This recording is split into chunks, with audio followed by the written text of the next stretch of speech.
Olá, sejam bem-vindos à aula de número 7, onde a gente vai começar a falar sobre comunicação distribuída. A gente já viu sobre comunicação em redes de computadores, em sistemas operacionais, mas nesse ambiente aqui a gente vai falar, nessa aula aqui a gente vai falar sobre a comunicação que se procede em ambientes distribuídos. Tá? Então, aula passada a gente falou sobre clientes, servidores, migração de códigos. Nessa aula de hoje a gente vai falar sobre os protocolos em camada, os tipos de comunicação que podem ocorrer e a gente vai finalizar falando sobre a chamada remota de procedimento, que é um exemplo de um middleware de comunicação. Tá? Comunicação entre processos. Esse é vamos dizer assim, o coração, né? É o ponto-chave aí de um sistema distribuído, né? Como processo em diferentes máquinas, eles trocam informações, cada processo possui um espaço de endereçamento, diferente de threads que compartilham o mesmo espaço de endereçamento. Processos, né? Tem aqui um processo, ele possui várias linhas de execução, como se fossem várias linhas de pensamento. Um processo, ela tem um espaço de endereçamento. Entretanto, essas threads aqui, essas 4 threads aqui, elas vão compartilhar o mesmo espaço de endereçamento. Né? O objetivo aqui é prover o quê? De novo, ocultar tudo isso do usuário, inclusive a comunicação. Tá?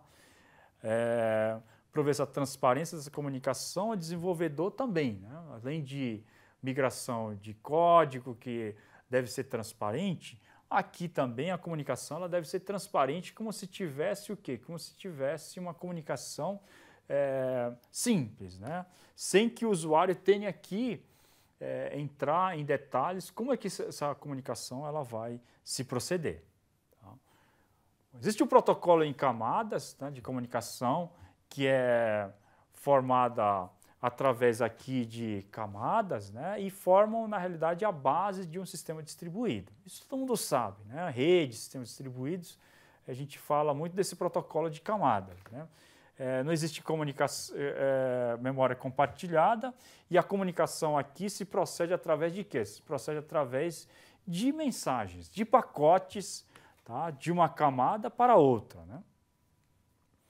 Tá. Aí também existe, dentro desse cenário aqui dessa camada de protocolos, a gente pode colocar a camada de middleware, né? A camada de middleware que vai ser o quê? Que logicamente vai ser a camada que vai fazer a interface, tá, entre a camada de aplicação e a camada de transporte. Tá? Essa seria a camada de middleware que serve quê? Que serve de intermediário. De novo, tem que ser uma interface única, de forma que o desenvolvedor, tá, possa interagir com essa interface única e essa interface única ela vai o quê? Ela vai prover acesso a um computador, a uma aplicação que roda no computador, a uma aplicação que roda, tá, num smartphone, tá, ou que roda, vamos dizer assim, num tablet. Né? Então existem o quê? Existem vários dispositivos, mas a interface ela deve ser única, né, para que o desenvolvedor, né, ela possa interagir. Por que única?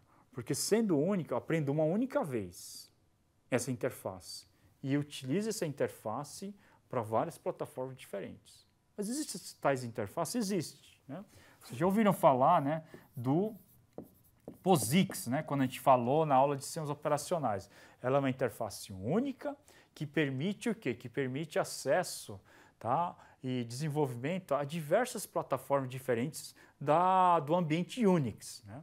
Então, esse é o tipo de interface que a gente requer, tá, e que é provida através desse software do middleware. Né? E existem inúmeros protocolos aí para suportar os serviços de middlewares. Né? Existem middlewares aí para autenticação, middlewares para prover protocolos de comprometimento, né, ou atomicidade, né? E assim como existem middlewares para comunicação, né, para evitar aí o acesso simultâneo a um determinado recurso. Né?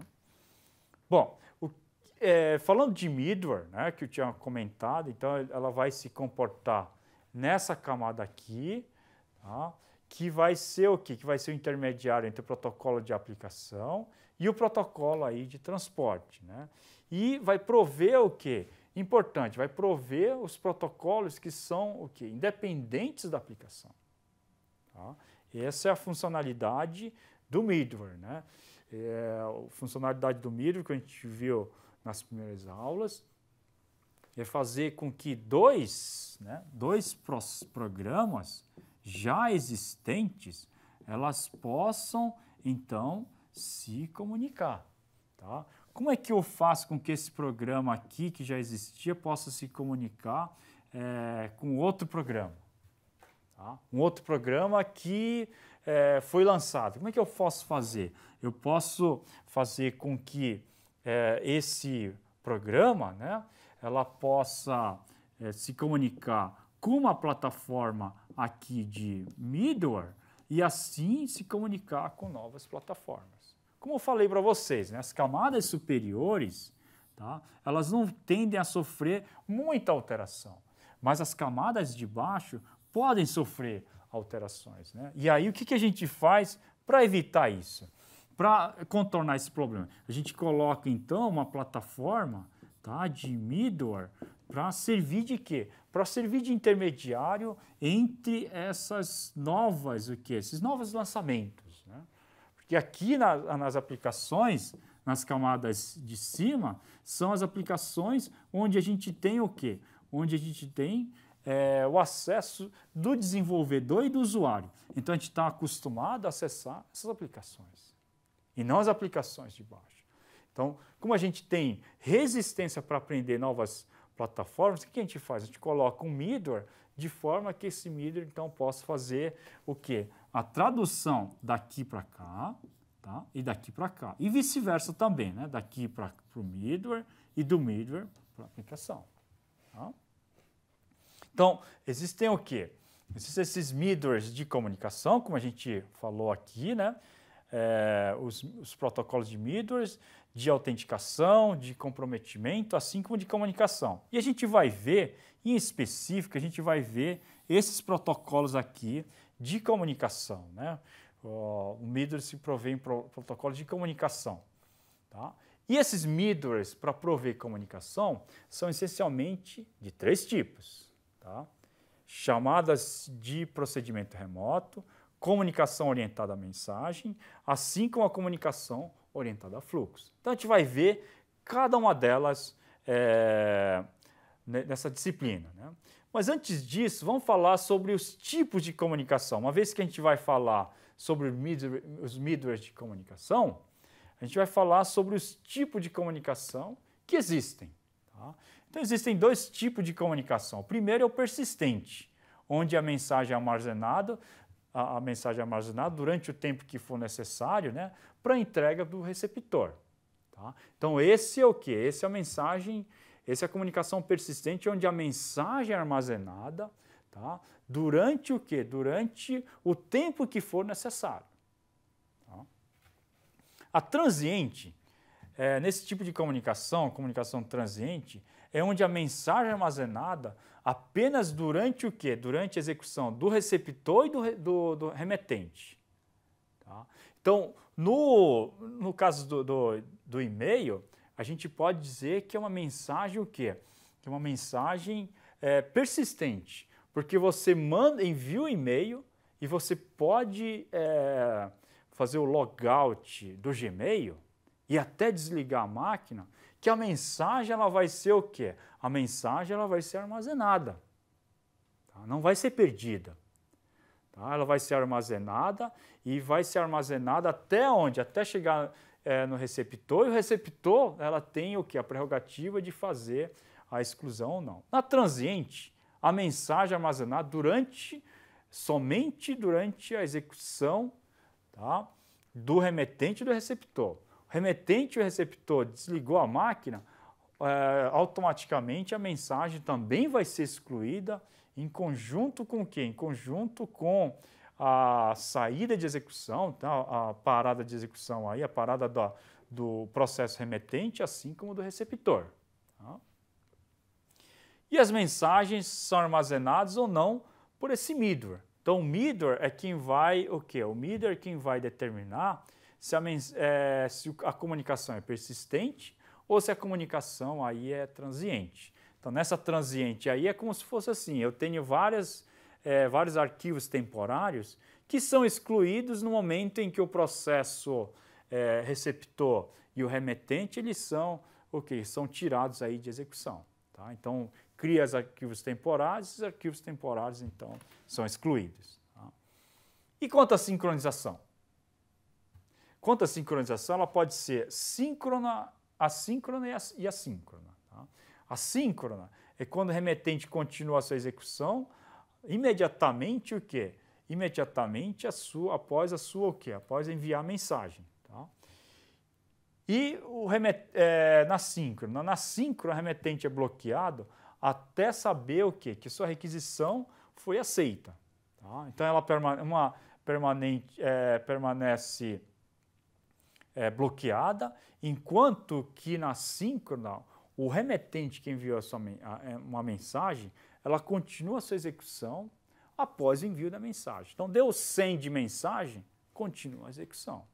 Na síncrona, deu 100 de mensagem, permanece bloqueada até que essa requisição que foi enviada, ela possa o quê? Ela possa ser aceita. E esse aceita tem várias questões aqui, né? Então tem os pontos de sincronização. Ela fica bloqueada até que ponto? Até o ponto em que o middleware avise, tá? Até o ponto em que a requisição chegue no receptor e isso seja autenticado, seja confirmado, até o ponto em que o receptor responder dizendo recebi ou não recebi e retransmita a mensagem.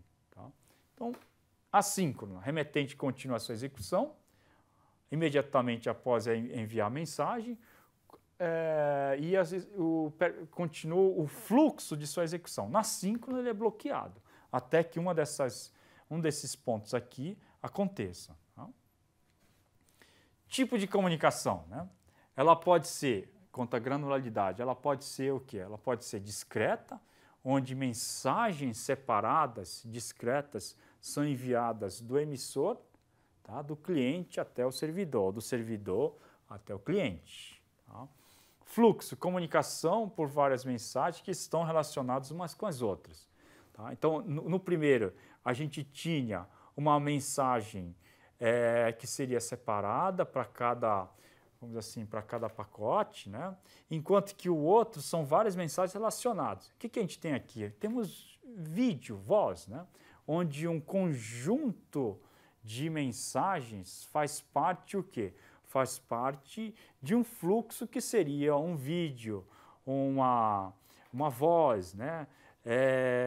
Ou uma animação qualquer, né? Então, isso seria o quê? Isso seria uma comunicação através de um fluxo de mensagens. Tá? O primeiro, mensagens separadas. Tá? Então, enviou um pacote com um nome de uma pessoa. Tá? Então, acabou aquele pacote, envio para o receptor. Enquanto que aqui, enquanto eu estiver numa chamada de telefone, eu continuo enviando fluxos de mensagens, né? Fluxo de dados, uma relacionada com o quê? Uma relacionada com a outra aí, né?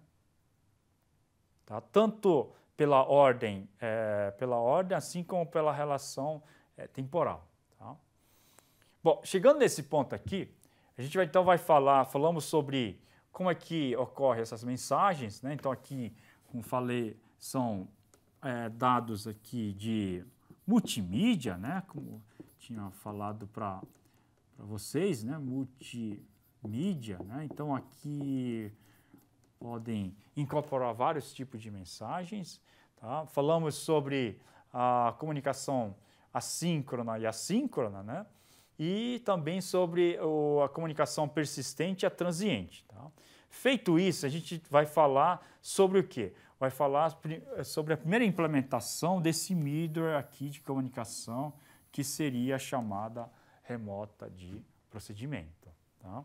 Então, essa vai ser o assunto, tá, que a gente vai tratar. Primeiro, vamos falar sobre a implementação, tá, dessa comunicação distribuída, que seria pelo RPC. O RPC surgiu em 84, tá? A ideia é fazer com que a chamada de procedimento remoto pareça o quê? Pareça uma chamada local.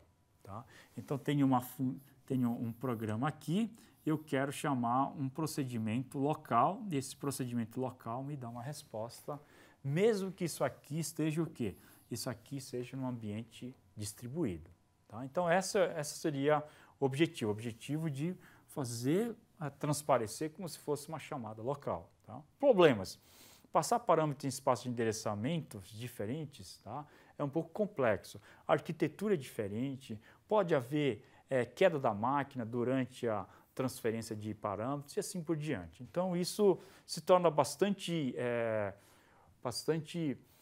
desafiador trabalhar com os RPCs. Né? E o que o RPC ela possui, né, de diferente, né, em relação às chamadas locais? Né?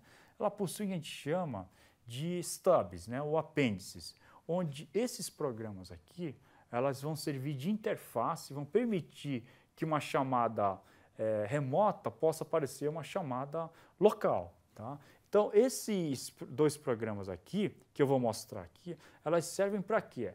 Elas servem para fazer a comunicação com o procedimento remoto. Tá? Então, o stub no lado do cliente, o que ela vai fazer? Ela vai empacotar os parâmetros e vai mandar esses parâmetros para o stub do servidor. Então, isso aqui é como se fosse uma interface, tá? Uma interface de comunicação, como se fosse um embaixador. Né? Eu tenho um embaixador entre os dois países, eu preciso que o chefe das nações aqui conversem entre eles. O que eu faço? Primeiro, eu coloco o embaixador entre eles para conversarem. Tá? Então, eu tenho o empacotador aqui, e aí, finalmente, ele desempacota esses parâmetros e passa para quem? Para o programa propriamente dito. Esse programa propriamente dito vai fazer o processamento e vai enviar o resultado, mas antes disso, o que ele vai fazer? Antes de enviar o resultado propriamente dito, vai empacotar esses parâmetros, tá, os resultados, e vai enviar para a rede para que isso possa chegar no stub do cliente. Finalmente, no stub do cliente, o que ele vai fazer? Ela vai desempacotar esses resultados e passar isso para o cliente. O cliente não sabe, tá, que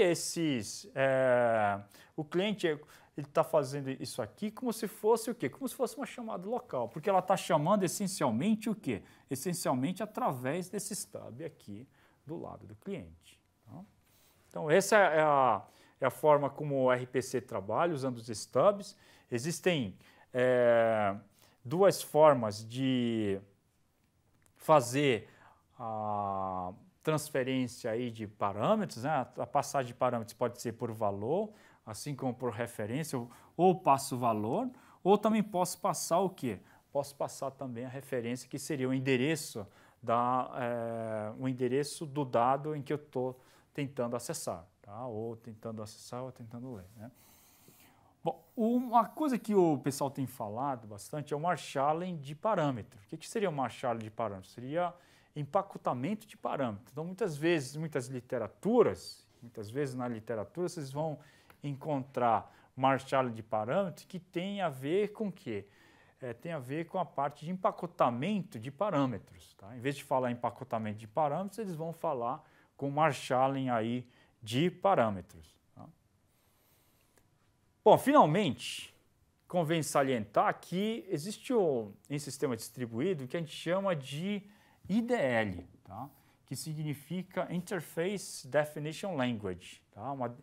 É uma linguagem para definição de interface. E essa linguagem de definição de interface é uma linguagem específica para criar interface, para definir interface. Tá? E ela pode ser utilizada tanto em Java, C, C++, de maneira que eu tenho uma linguagem única para que essas interfaces, então, possam ser descritas propriamente ditas. Tá?